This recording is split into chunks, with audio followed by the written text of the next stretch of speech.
To be a leader is to make it possible for everyone to be her best self. I'm always fascinated with personality types. For example, as an extrovert, I try to understand how introverts best operate.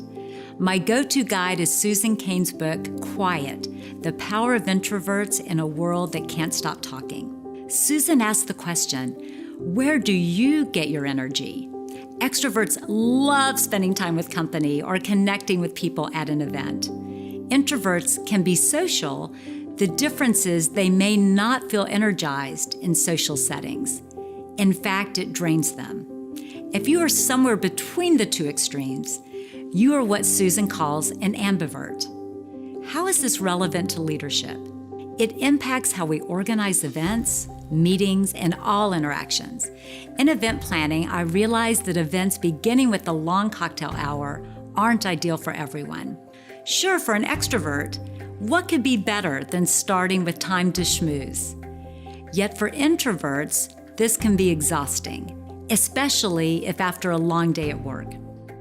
Introverts may not have the interest or energy to network with people they barely know. So I experimented by switching the order. I now begin events with a shorter reception or have the speaker go first.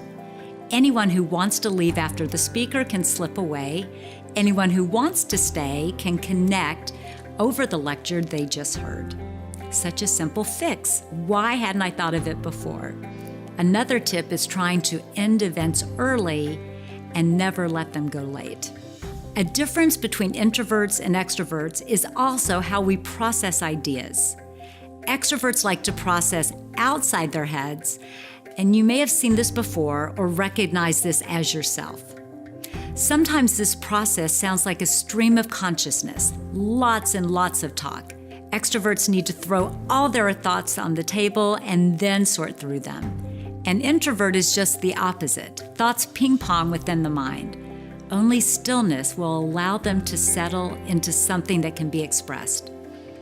Introverts are the quiet people at a meeting who don't quickly jump in to share their ideas. Both introverts and extroverts can be thinkers, and they both process new information and can come to brilliant conclusions. Understanding this dramatically improved my relationships with colleagues. I began to send information prior to meetings, so an introvert like Daniel could be better prepared. I now build in discussion time so an extrovert like Karen can talk through her ideas. I also reach out after meetings individually to colleagues whom I know are more comfortable writing their comments or sharing them with me privately. When we learn how to cater to people with different traits, we create a healthier community that embraces each and every person. When we think beyond our own traits, we create organizations that thrive.